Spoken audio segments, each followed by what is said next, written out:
Good morning. Good morning, Julie, and of course our viewer. Thank you very much for waking up with us this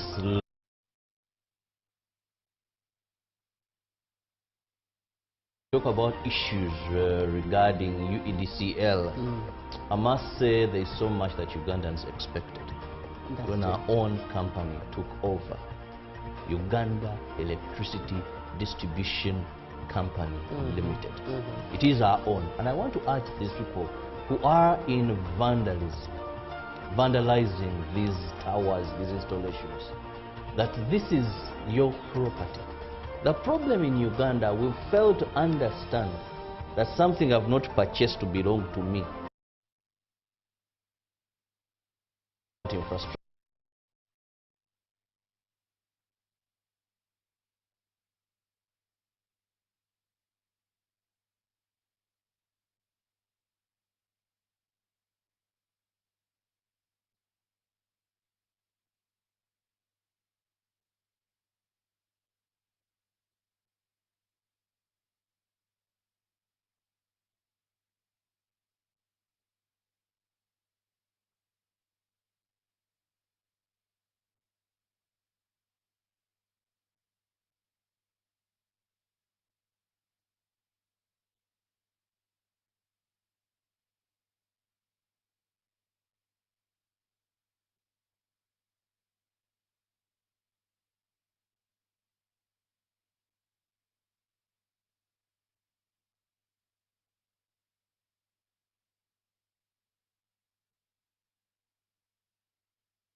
Yesterday we had a special sitting to pay tribute to General Moses Ali, and Julie, have noticed something. General Moses Ali was a unique person. I listened to members of the opposition eulogizing General Moses Ali, and all of them, you'd see it from the bottom of their heart. Even Betty Namboze, who kind of joked and said, I nominated him, but she said if it was another. All of them had good words for General Moses Ali. Now, after watching Parliament, I went on social media. He's the latest only person who was passed on, and there are no negative comments about him washing social media. If you've noticed, we've lost people of late. Active public servants. But look what social media has been doing. Nailing. But this man, wherever he is, General Moses Ali, you were a unique example. With the era of social media today, high-profile people pass on. You see the negativity, the nonsense, the hatred, but for this particular man. And as they say, whatever goes online is a reflection of what is actually boiling underneath. It's an underlying effect of what is actually happening and needs a solution at the end of the day, as opposed to turning a deaf ear. But also one of the things that I picked out, or one of the pointers I picked out from the eulogies that were given to General Moses Ali was that from the Fountain of Honor, where he said three things that he knew of General Moses Ali. He was a freedom fighter, he was a peacemaker, and he was one interested in national development.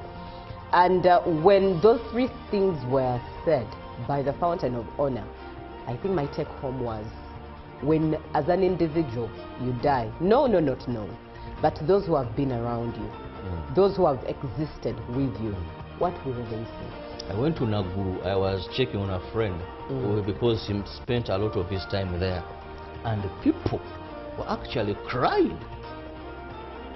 His neighbors were talking good, crying. I think even they have put buses just by yearning to go and bury. What a man, what a unique man in this day and age General Moses Ali has been. The only thing is, sometimes there's a singer who sang Basimo Genzo. That maybe people have only gotten to appreciate that this man was in a big position all his life almost, in key positions. But he knew how to balance power. He was never taken up by success, because one of the biggest challenges in life is managing success. Managing power. Power and success. Let's just use success. A person here doesn't have money, the next 3 years gets money, then he begins asking, how do people go downtown? Test a man when it comes to power, sex, and money. You will You see have there. to say that. It is the truth. It is the truth. And the truth stands I will in the get light. upset and leave it for a woman. Test a man, I mean human beings. Hey. That's what I mean. That test Hey. any human being Mm. when it comes to power, sex, and money. All of these three are the downfall. So it applies to both women and men. Are the downfall of any human being. Now let's have a look at what we have on the local scene. Of course, starting off with the rest of the updates that we have this morning. Robert, what do we have? Well, I choose to begin with paying tribute to General Moses Ali. Now, President Yoweri Museveni paid tribute to the former Deputy Prime Minister and Adjumani Member of Parliament, Moses Ali, describing him as a lover of peace and a champion of development. President Museveni was at Parliament to pay last respects to the veteran leader. The body of the foreign senior statesman arrived at Parliament by 7:30 a.m. The Speaker Jacob Oboth, Deputy Speaker Thomas Tayebwa, Government Chief Whip Dr. Jane Ruther Cheng, and members of Parliament received the body. The body was later laid at Parliament for the public to pay their last respects. President Yoweri Museveni later arrived and laid a wreath on the casket, signed the condolence book, and met the bereaved family in the VIP lounge. Among those present were the Vice President Jessica Alupo, Third Deputy Prime Minister Rukia Nakadama, Leader of Opposition Joe Senyonyi, ministers, and both current and former members of Parliament.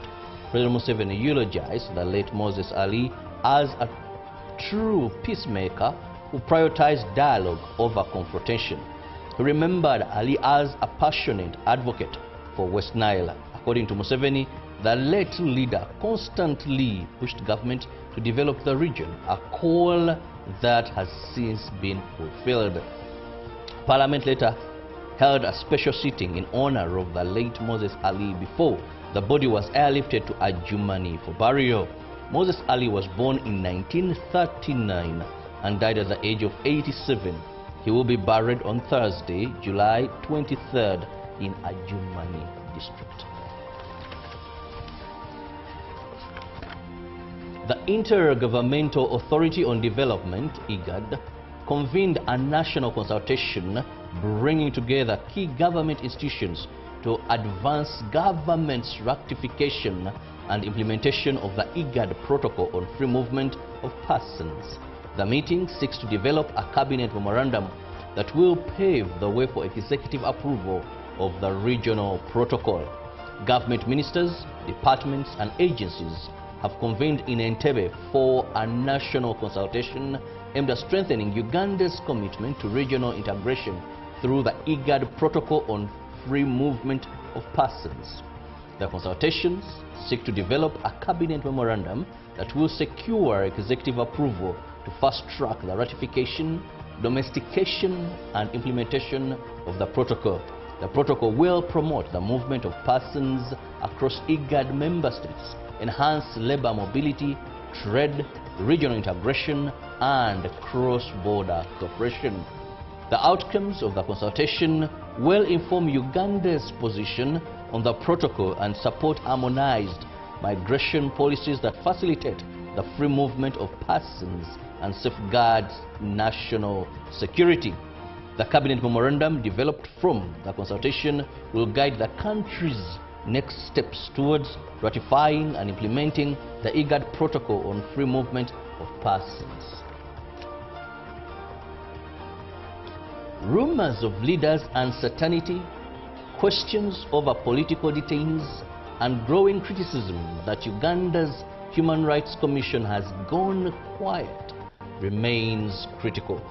But Commissioner Crispin Kaheru said the institution is neither leaderless nor inactive, insisting Chairperson Maria Muangadia remains legally in office pending approval of her resignation notification.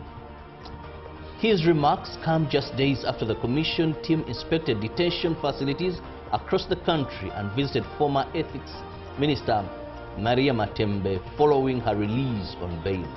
Uganda's Human Rights Commission Commissioner Crispin Kaheru said reports suggesting Chairperson Maria Mwangadia left office are premature.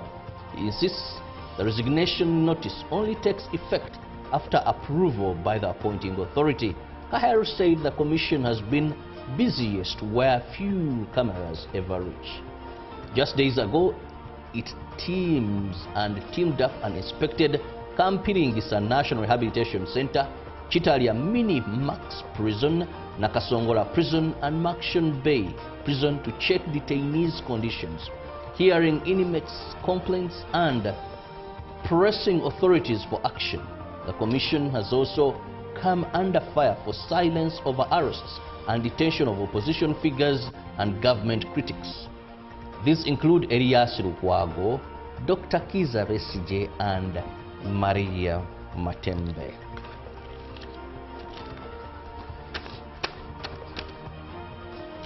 Four years ago, Uganda and Japan, through the Japanese International Cooperation Agency, JICA, launched the Innovation Support Program known as UJ Connect, which has since produced several successful outcomes. The four-year program came to completion and another bunch of 83 Ugandan young innovators have been selected for further training and mentorship with support from experts from Japan.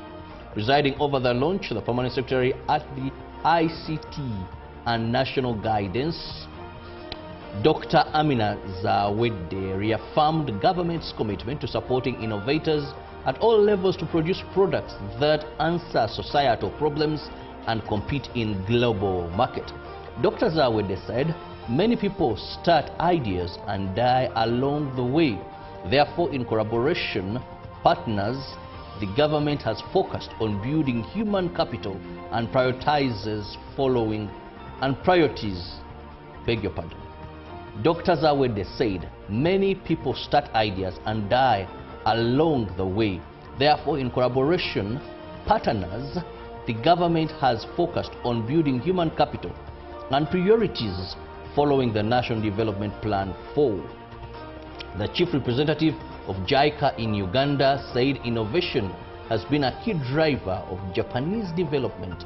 He urged the selected participants to remain committed and use technology to develop solutions to change the communities they come from. The principal of Uganda Institute of Information and Communications Technology in Nakawa, Dr. Frederick Kitogo, pledged that the institution would continue striving to remain a leading innovation center. And with JICA supporting innovation in Uganda, we come to the end of our local stories this morning. Let's see what Julie has got for us on the international scene. Right, thank you very much, Robert. Now looking at the international scene, we're starting off with matters Ukraine, where Zelensky has fired a few of his army officers. Ukrainian President Volodymyr Zelensky has dismissed the country's army commander-in-chief, Oleksandr Syrsky. It comes just days after the removal of popular defense minister Mikhailo Fedorov, a move that triggered street protests across the country. Initial rumors that the end of Fedorov's tenure was related to a conflict between him and Syrsky were soon confirmed. Fedorov, who's 35 years, has been widely praised for energizing the ministry and transforming the armed forces, as well as leading a drive against corruption. Syrsky, who is 60 years, is seen by many in Ukraine as a Soviet school commander reluctant to implement radical changes in the army. He was replaced by Mikhailo Drapati, who is 43, who is a popular battle-hardened general. I will work responsibly, quote-unquote, with full focus and with respect for the people who are defending our country today, Drapati said on Facebook. He also thanked Syrsky for his consistent work to strengthen the Ukrainian army, adding, "I grew up in it." In a video on social media late on Tuesday, Zelensky thanked Syrsky for his military campaigns, including his role in successfully defending the capital, Kiev, during the first days of Russia's full-scale invasion in 2022. This story, Robert, in a way, the comparison brings to mind the local government now in Uganda and the local government then, and the Ministry of Works now and the Ministry of Works then. This is a conversation ongoing on the internet by many Ugandans. For me, I'm Team Honorable Justin Namere and Honorable Baram Barogahar. Stockholm, yeah. Now let's move on to more news from the global scene. We do have matters. Trump and Lebanon. The U.S. will now allow direct flights to Lebanon, President Donald Trump said and announced on Tuesday. It comes after 40 years, over 40 years after the U.S. suspended direct flights between the two countries in 1985 during U.S. President Ronald Reagan's administration in the wake of the hijacking of the TWA Flight 847. Quote unquote, I am hereby directing my administration to allow all U.S. airline carriers to fly directly to Lebanon so that Americans can easily visit this beautiful land, Trump said in a post on his Truth Social platform. Lebanese Prime Minister Nawaf Salam hailed Trump's announcement. Salam said it represents a significant opportunity to enhance travel and connectivity between Lebanon and the United States and to support the Lebanese economy. The announcement comes after Trump hosted Lebanese President Michel Aoun at the White House on Tuesday. During the meeting, Trump told Aoun that Lebanon had been a very badly treated place and country, and we're going to have it properly treated and treated with the respect we are going to help it a lot, he said, without providing specific details. All right, now let's head to the continent. Ghana's main opposition party has reacted with anger after one of its most influential leaders was sentenced to 20 years in jail with hard labor for illegal mining offenses. The New Patriotic Party, NPP, alleged that the landmark judgment against Bernard Antwi Boasiako, the party's chairman for the Ashanti region, was politically motivated. Popularly known as Chairman Wontumi, Boasiako is the first senior politician in Ghana to be convicted of illegal mining since the government began a crackdown on the practice in 2017. As well as receiving a jail sentence, Boasiako, who had denied the charges, was ordered to pay more than $10,000 in fines. He looked visibly shocked when the judge handed down the sentence in a court in the capital, Accra, on Monday. The NPP politician was found guilty of assigning mineral rights without approval and facilitating an unlicensed mining operation through his company, Akonta Mining. Ghana is Africa's leading gold producer, but a large portion of the country's waters and environment have been polluted by illegal mining, known locally as galamsey. Over the 3 years, governments have attempted to tackle the problem, even deploying the military to little effect. That ends the news on the foreign scene. Let's take a quick look at what the dailies have this morning. The New Vision final salute. That is Aranga Culture Institution hails General Moses Ali, then was a peacemaker, champion development. That is President Museveni, never cut classes at law school. Former classmates, then Parliament, UPDF pays glowing tributes. Still in the New Vision, painkillers linked to kidney diseases. Moving on, IGG grills former UNRA officials of Mpigi Express. And Kaihura, JJ cited in Kagezi murder plot. Not so good. How far should children go for school trips? Right, thank you very much, Robert. Now let's have a look at what the dailies have in the rest of East Africa. Going to the Citizen, Green gold harvesting wealth, creating jobs. That's the headline. And other stories to look into is social media rewriting your child's values, the hidden risks. And Uganda's Virus Institute strengthens East Africa's virology. Also, Tanzania embraces arbitration for faster business justice. Also looking at why financial inclusion must go beyond opening of accounts. More of those stories in The Citizen. Now looking at the Daily Nation for Kenya, poison love gang on the run. Deadly trio, police believe that the gang of 3 could be behind more drink lacing cases, especially for people who are in the night bar life, where drinks are poisoned with tubs. That includes spiking as well. Now, other stories, Ruto's U-turn on varsity funding model. Want to know more? That is in the Daily Nation. And why teachers are unhappy with 8 billion shillings pay increase. We would love to know indeed, Baba Dechi. That is the Daily Nation with the detail. And dancing with the devil, former UON Vice Chancellor Klama's story with his book there, bringing us to the end of what we have in the dailies this morning and all the updates. Now let's have a short break. We'll be right back with another conversation. Just be sure to save the number 0709 602 592 and follow at UBC TV Uganda on X to be able to engage in the conversation that is coming up. Good morning. Live from UBC Studios in Kampala, this is Good Morning Uganda.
Good morning. Good morning, Julie, and of course our viewer. Thank you very much for waking up with us this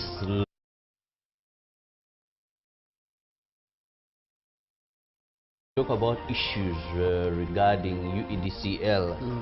I must say there is so much that Ugandans expected when our own company took over. Uganda Electricity Distribution Company Limited.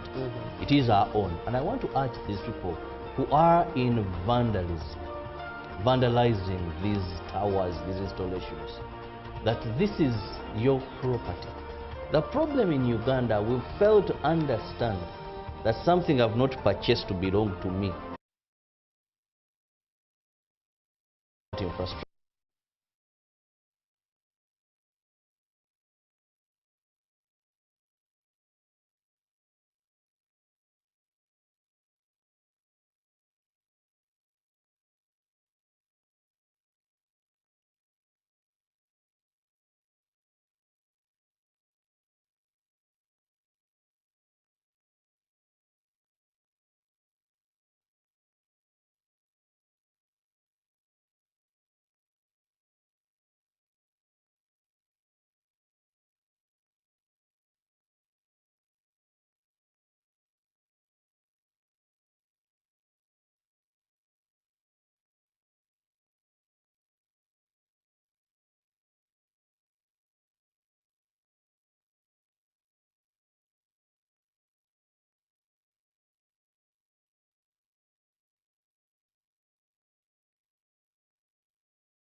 Yesterday we had a special sitting to pay tribute to General Moses Ali, and Julie, have noticed something. General Moses Ali was a unique person. I listened to members of the opposition eulogizing General Moses Ali, and all of them, you'd see it from the bottom of their heart. Even Betty Namboze, who kind of joked and said I nominated him, but she said if it was another. All of them had good words for General Moses Ali. Now, after watching Parliament, I went on social media. He's the latest only person who was passed on, and there are no negative comments about him are washing social media. If you've noticed, we've lost people of late. Active public servants. But look what social media has been doing. Nailing. But this man, wherever he is, General Moses Ali, you were a unique example. With the era of social media today, high-profile people pass on. You see the negativity, the nonsense, the... Inspiring Uganda. Juko. Yo. Check the shopping, man. What's your secret? Haven't you heard of the parish development model PDM? Yes, I did, but I thought it was just a talk. No, Sebatia. It is real. I and a few friends together formed a circle, accessed money from the PDM, invested in a poultry project, and now things are moving. Juko. I thought I was one of your friends. You are. But you left me behind. I didn't leave you in poverty. What you do, just visit your LC2 chairperson and your parish chief and start the process of economic transformation. Just like that. The parish development model is an initiative from the government of Uganda through the Ministry of Local Government designed to transform all lives of Ugandans for the better. PDM, my parish, my development, my life. In a nation hungry for truth, a world where every story matters, there exists a beacon of trust and reliability. Live from UBC Studios in Kampala, this is Good Morning Uganda.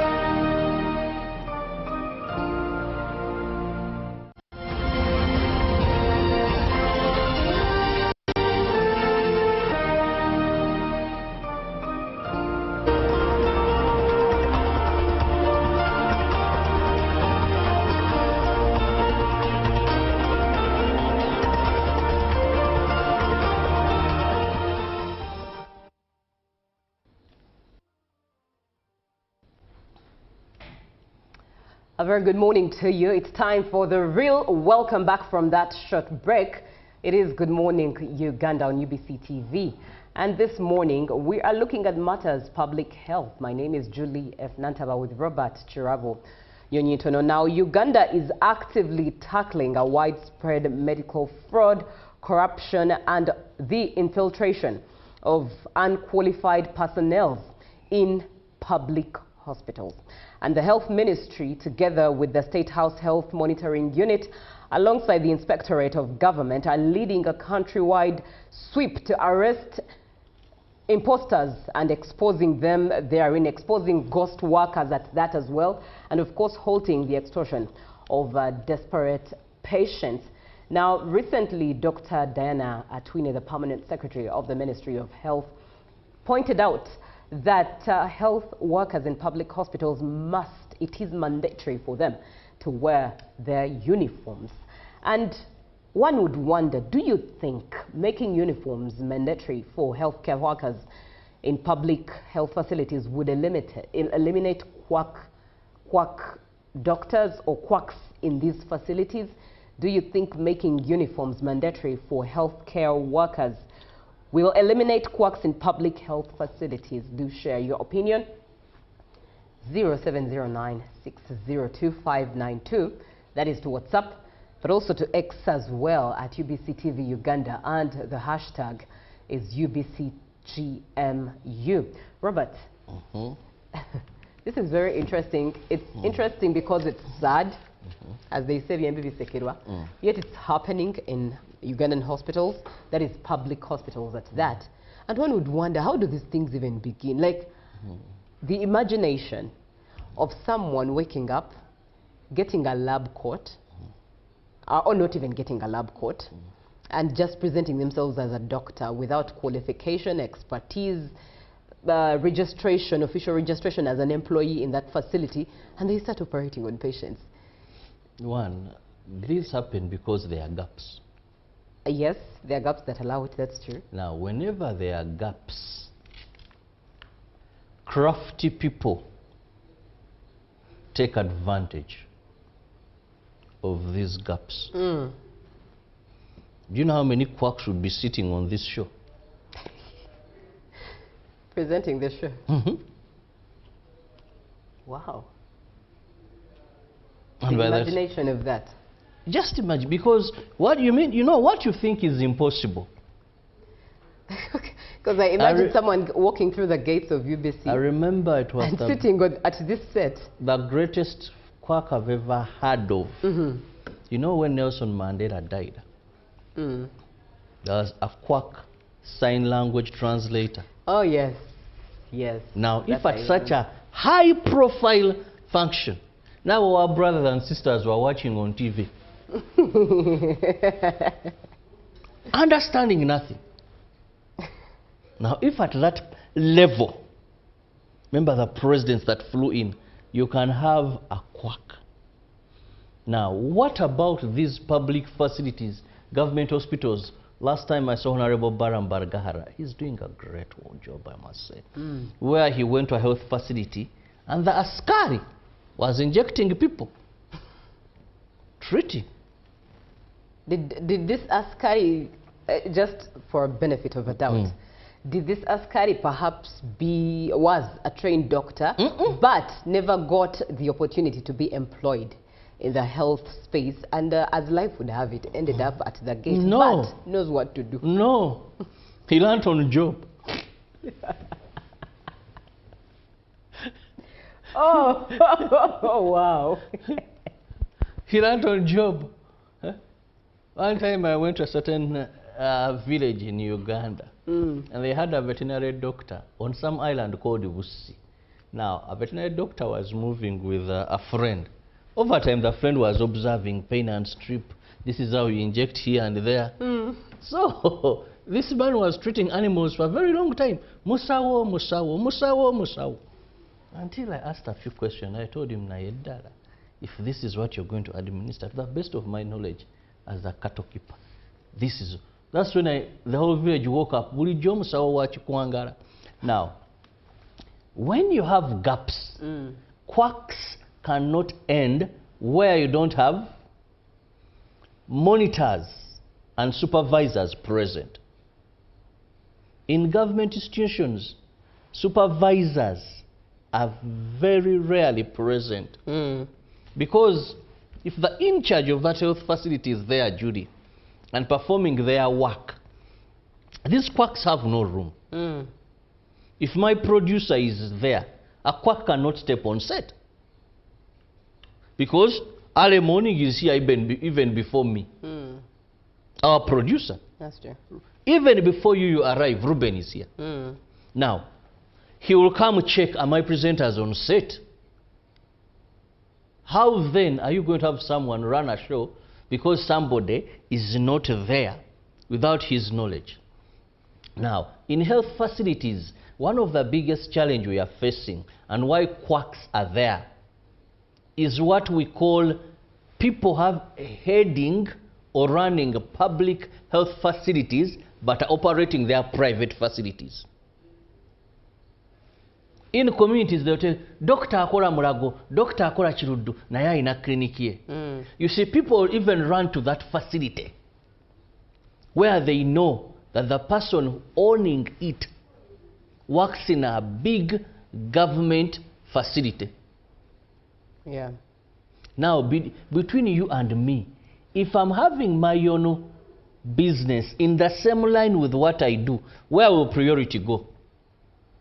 If I have a TV station, will my priority be at UBC or at my TV station where I know I'm building something that is mine? And even if I prepare my children properly, they will follow suit and have an empire like the Aga Khans I admire. Now, this is the biggest challenge. That when you go to these big government hospitals, the people mandated to carry out checks and balances are not there. Because they are not there, someone will tell you, and remember, none of these quacks comes there without connection. There's an insider. Judy, it is very hard for you to be an askari and you're injecting people. Either there is a doctor supposed to be there and he or she is moonlighting, then says, askari, where I'm not, cover for me. When a person comes, for them they won't know. When a person comes and says, as long as for them they believe they have gotten treatment, they'll not make an alarm. Now looking at making uniforms mandatory though, do you think it would actually eliminate quacks? Because I believe someone can still have a lab coat with their name tagged onto it. Although I think the highlight there is fellow doctors will look at you and not know you. And perhaps it will raise an alarm, I don't know. But still in public health hospitals, as you know the environment, many people access them. Many people don't know these doctors, as long as you're in a lab coat. And it has your name. Why, to a certain extent, it might and it can. When someone knows that I'm having a coat with a name, Chirabo Robert, Dr. Chirabo Robert, and I'm the one putting it on, there's someone who came yesterday and met Dr. Chirabo Robert. There is an askari who will read properly.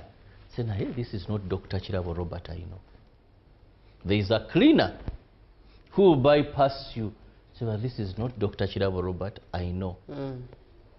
Because you're not going to come with that coat and just put it on. It is very easy for someone to ask themselves, or come back and have come to see doctor. You go to a genuine doctor who is not part of the racket. And here you are, excuse me, I'm looking for Dr. Judy Nantaba. So we don't have Dr. Judy Nantaba. But no, Dr. Judy Nantaba, I met her there. She told me, I give her some money. I meet her in room this. Then there was, okay. But where you're going to say, tell people, there's a doctor I'm looking for. There's a doctor I'm looking for. Now, all you will end up telling Dr. Julie Nantaba, the right Julie Nantaba, that doctor, I'm looking for Dr. Judy Nantaba. I said, but I'm the one. Haven't you? I'm the one. So, which Dr. Judy Nantaba are you looking for? I'm the only Dr. Judy Nantaba in this facility. Said, no, then I was putting on a coat that had Dr. Judy Nantaba. Now, if that one is not in the racket, she will do her best to find out who is using my name. Because these quacks will pose with like a doctor around. No, they don't want to clear identification. So the community, the staff in the hospital, and also those complex issues that come in, have been dealing with you, but you're not the one. So it will help to some extent. But second, let's understand who are the people that go to these public health facilities and how empowered are they? Truth be told, people watching us, when did you last go to a government facility? Unless it's a special case and they will tell you, go to Mulago. How many of our ministers fall sick? And go to a public How many of our MPs fall sick? How many of you, the elite, corporate? Some organizations even have what we call insurance. Does insurance apply to public hospitals? Maybe Mulago, like Mulago. I But of don't course, know. the part of Mulago, or private and public, yes. Public, So doesn't apply the to fact public. that most of these empowered people, their jobs provide medical insurance. You have your card. Medical insurance goes to private hospitals. On a larger, I stand to be corrected. It is. It goes Now to that private. I think about it, because I thought about Mulago, but Mulago has a private wing. So it goes to private hospitals now. The most empowered people, because I've ever gone to these public hospitals, not as a patient, for journalistic purposes. And truth be told, one of us had gotten an accident in the bikers community, so it was the nearest. But I want to tell you, health workers there, some of them are demigods. That's when I knew. I told my colleagues to avoid problems here.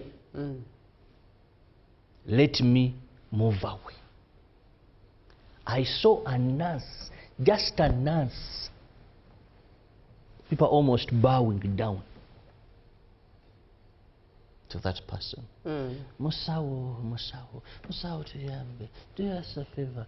How can our servants treat us like they are masters? And before Musao touches you, you have to pick it to kidogo. Even accessing that Musawo to pitch into Chidogo.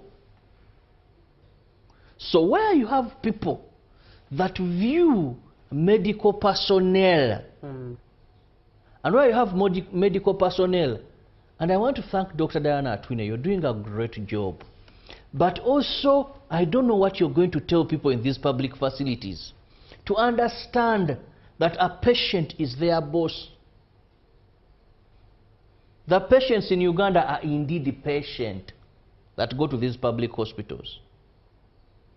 I lost my temper. I couldn't handle how people were being treated by some. A nurse walks and everyone, they're even shivering. Who can tell? Who can tell? Now, how are those people going to hold you accountable? Wow. How are they going to say